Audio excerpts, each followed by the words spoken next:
Bayangin ya, 100 juta rupiah. Buat orang bergaji UMR, angka ini tuh bukan target. Lebih mirip candaan pahit. Kayak, 100 juta?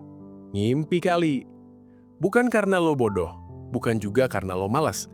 Tapi jujur aja, kebanyakan orang udah kalah bahkan sebelum mulai. Mereka ketawa, ngejek target itu, bukan karena nggak mampu, tapi karena takut nyoba, takut gagal, takut kelihatan sok ambisius, takut kelihatan bodoh kalau nggak nyampe. Padahal yang benar-benar memalukan itu bukan gagal ngumpulin 100 juta. Yang memalukan itu kerja 30 tahun, bangun pagi tiap hari, pulang malam, capek setengah mati, tapi pas nengok ke belakang, nggak ada apa-apa yang bisa dipegang. Gue lurusin dari awal ya, video ini bukan buat lo yang masih pengen dimanja. Bukan buat lo yang merasa, gue pantas self-reward tiap akhir bulan.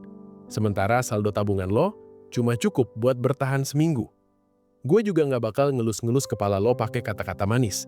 Gue nggak bakal bilang, tenang, semua akan baik-baik aja. Karena faktanya, belum tentu. Kalau hari ini hidup lo masih pas-pasan, itu bukan cuma karena sistem. Itu juga karena lo terlalu lama berdamai sama standar hidup rendah yang dibungkus gengsi tinggi.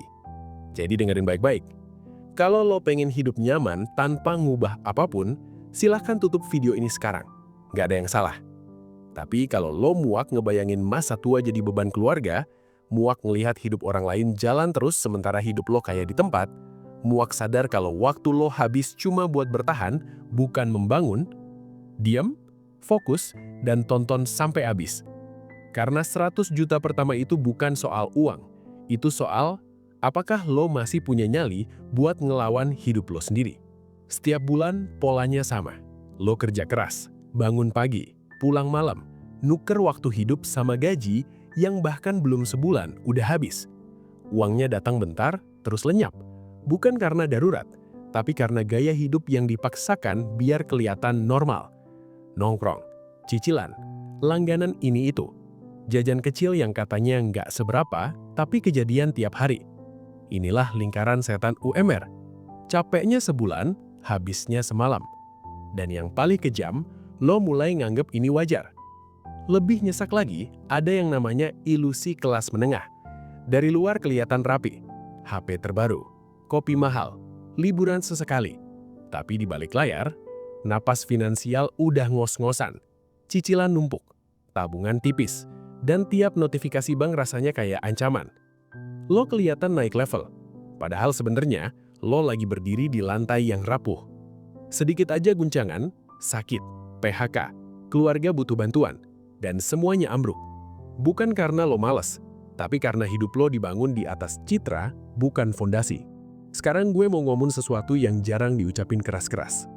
100 juta terasa berat, bukan karena gaji lo kecil, tapi karena gengsi lo mahal. Lo lebih rela dibilang miskin daripada bener-bener miskin.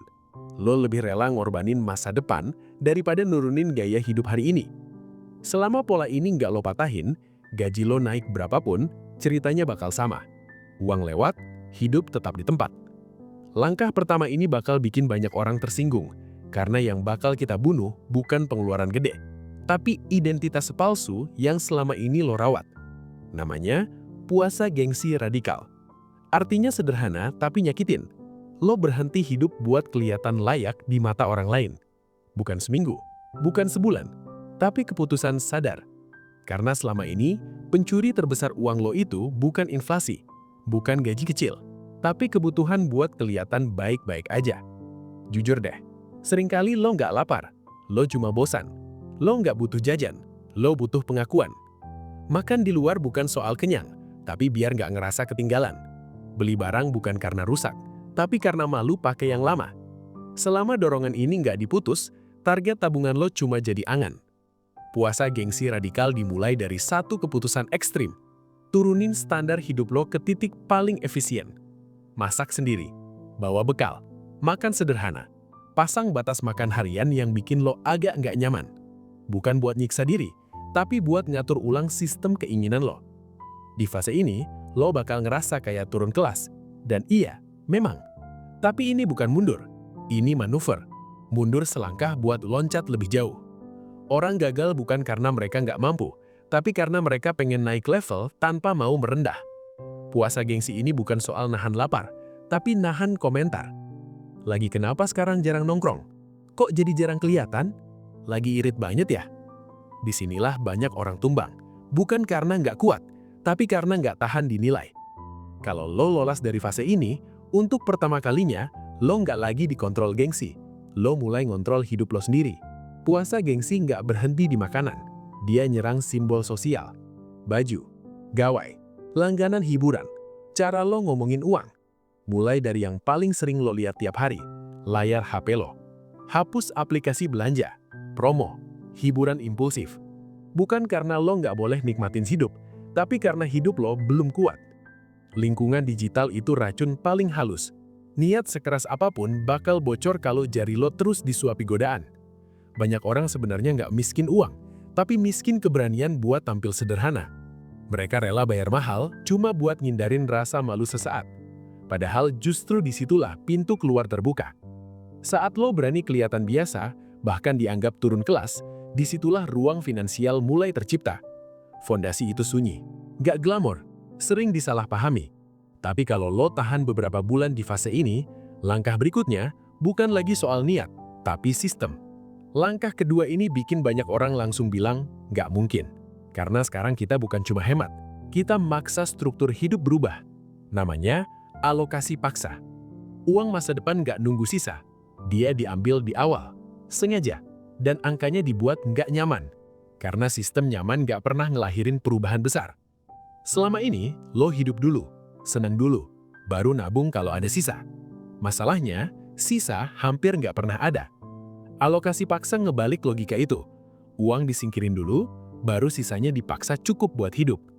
Begitu gaji masuk, uang langsung dipisah ke rekening yang gak gampang diakses.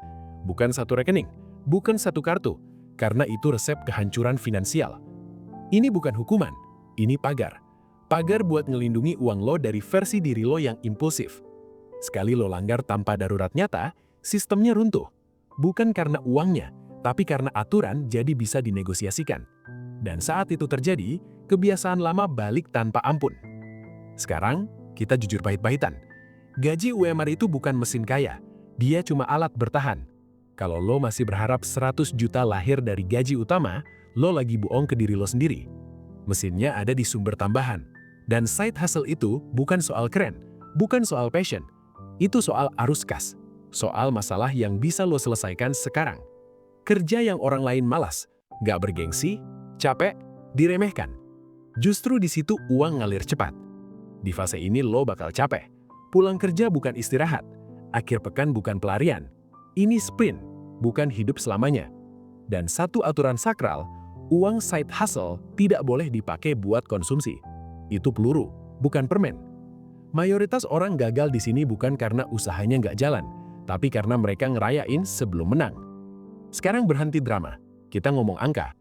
2,5 juta per bulan, 40 bulan, selesai. Masalahnya bukan di hitungan, masalahnya di kebiasaan hidup lo hari ini. Tanpa 100 juta pertama, hidup lo rapuh. Satu masalah besar, dan lo nggak punya ruang napas. Uang ini bukan buat pamer, tapi buat beli waktu, ketenangan, dan posisi tawar. Jadi pilihannya jelas, ikutin matematika atau ikutin ketakutan. Waktu tetap jalan. Pertanyaannya cuma satu, lo ikut bergerak atau lo diseret? Kalau lo bukan tipe yang cuma paham tapi nggak pernah jalan, buktiin deh ke diri lo sendiri. Tulis dengan sadar, gue mulai hari ini. Bukan buat gue, tapi buat hidup yang akhirnya lo pegang kendalinya sendiri.